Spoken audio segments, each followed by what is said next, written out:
Most people are unsettled by discipline, not because it is harsh, but because it is honest. Consistency exposes the truth. It reveals who is committed and who is pretending. It reveals who acts and who hesitates.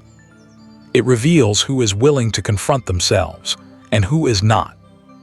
When you move with precision, when your actions are steady and unbroken, people feel uncomfortable. Your discipline becomes a mirror they cannot escape, a mirror that reflects the version of themselves they abandoned long ago.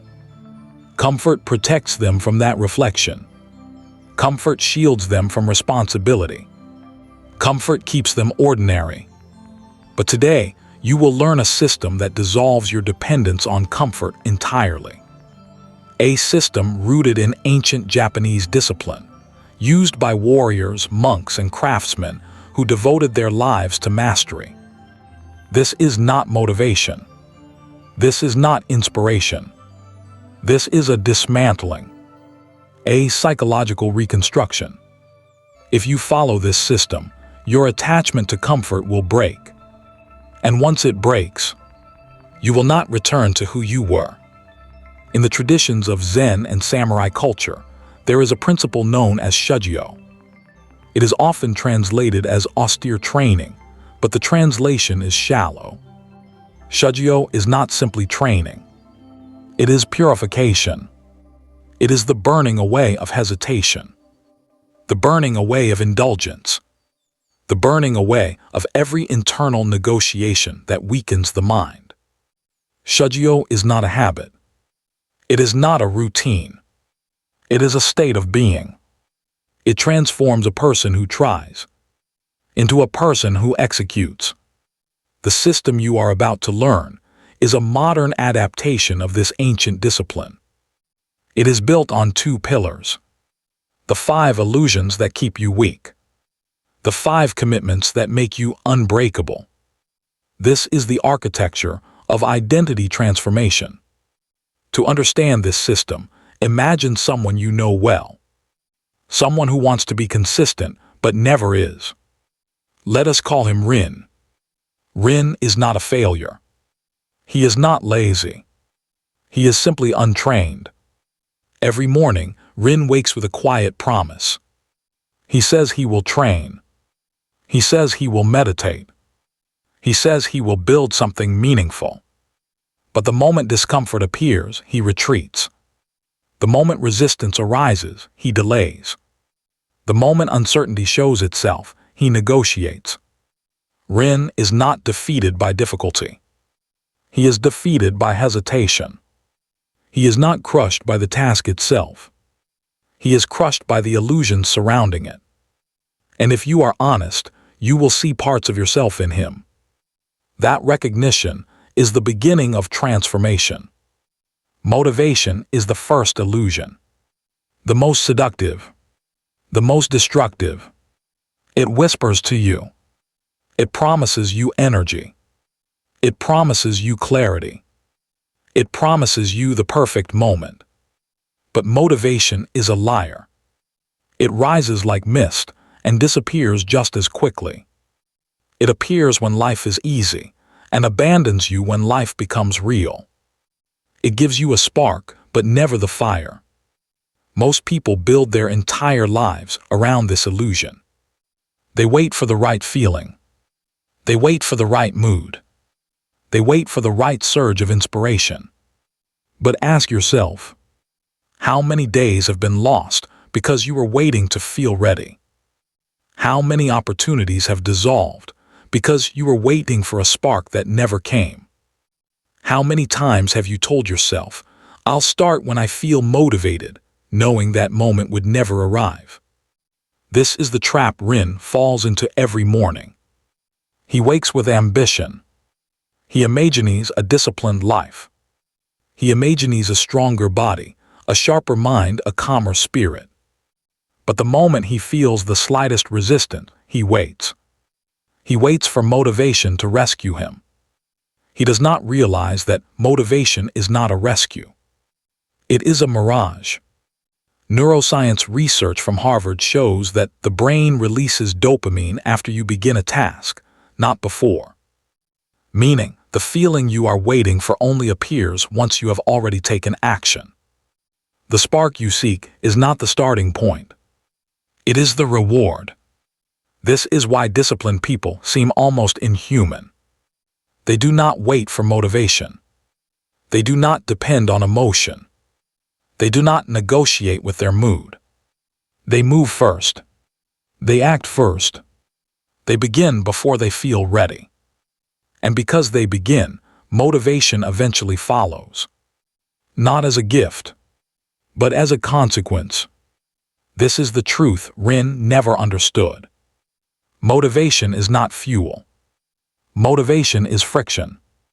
Motivation is the barrier between you and the life you claim to want. The disciplined person does not ask, "How do I feel?" The disciplined person asks, "What must be done?" And then they do it. No spark. No inspiration. No emotional permission. Just movement. Just action. Just execution.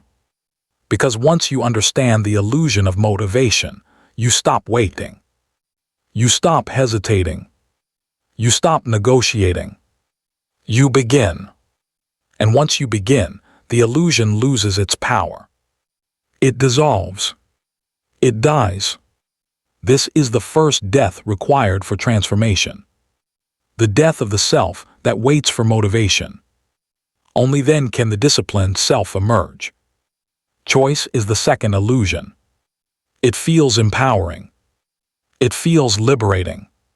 It feels like freedom. But in reality, choice is a battlefield. Every option is a doorway.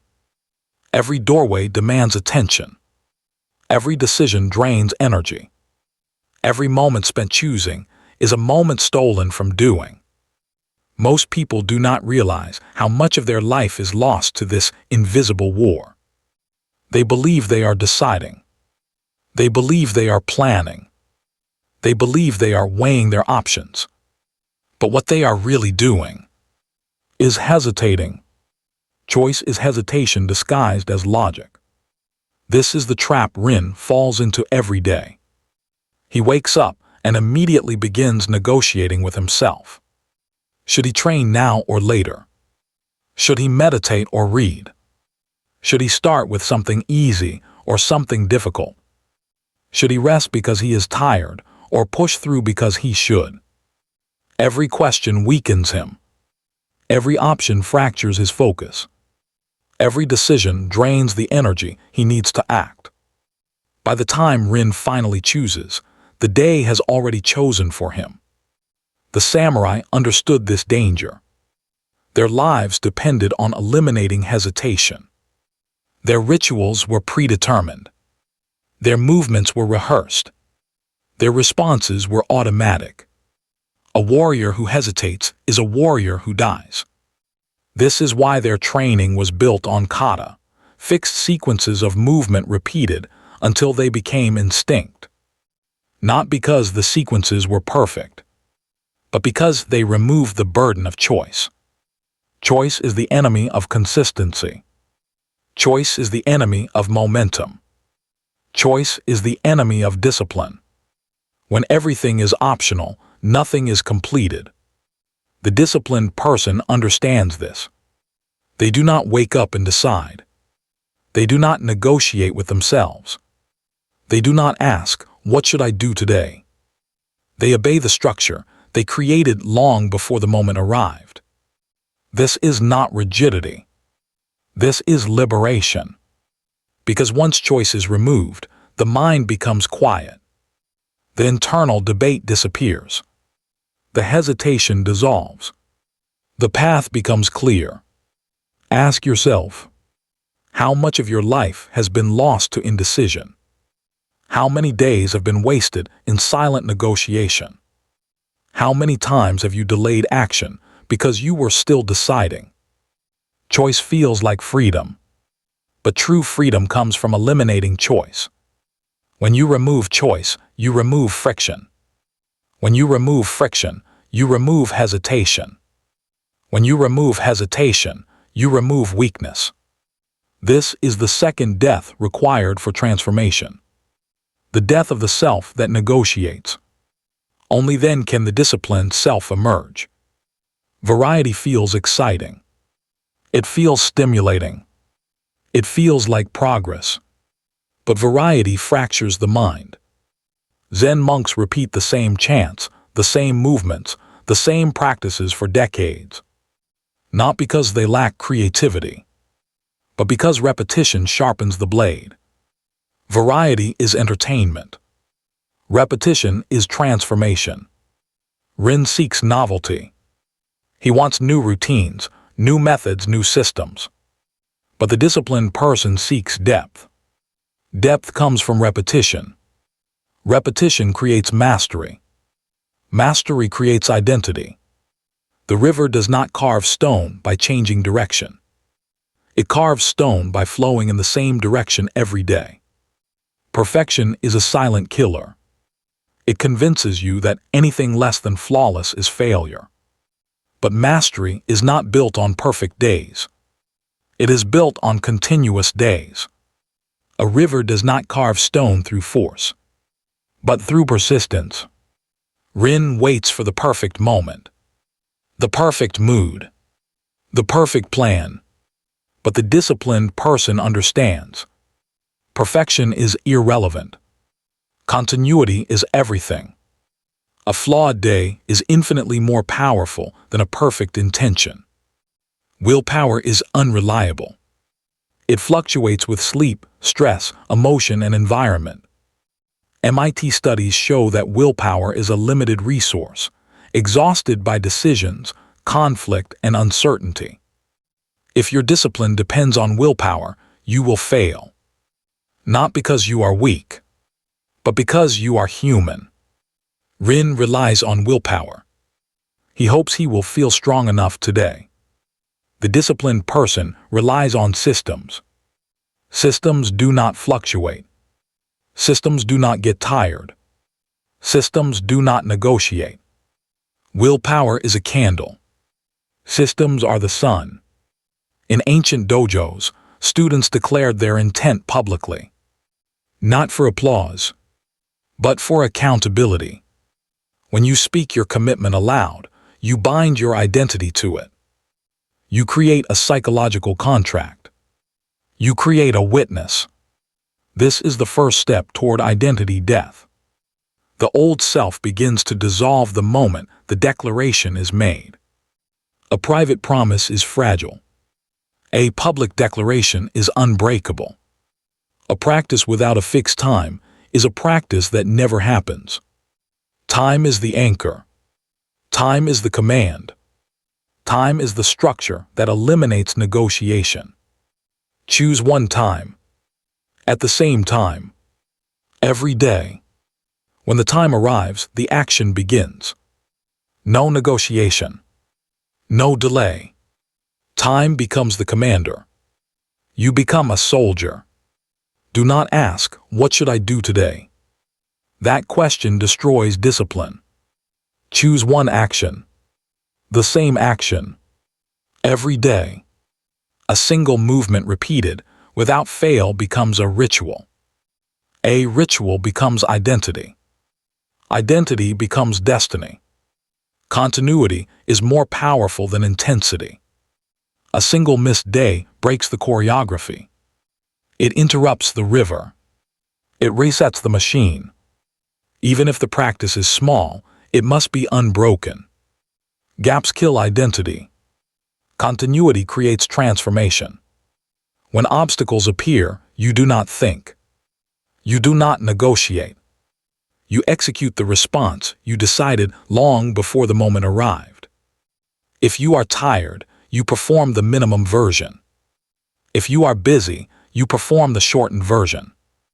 If you are overwhelmed, you perform the simplest version. There is always a version. There is never an excuse. This is how discipline becomes automation. When you eliminate motivation, choice, variety, perfection, and willpower, the old identity collapses. When you adopt public declaration, fixed time, fixed action, practice without gaps and pre-decided responses, a new identity forms.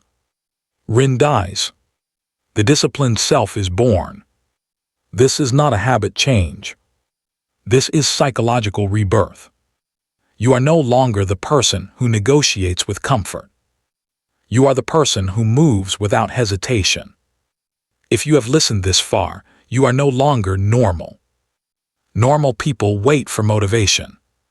Normal people cling to comfort. Normal people break their promises to themselves. You are stepping into a different category. A category defined by continuity, precision, and self-command. If you are serious, truly serious, declare it publicly. Subscribe. Comment on your commitment. Make your declaration visible. Bind your identity to it. Because once you begin this path, you cannot return to who you were. The transformation cannot be undone.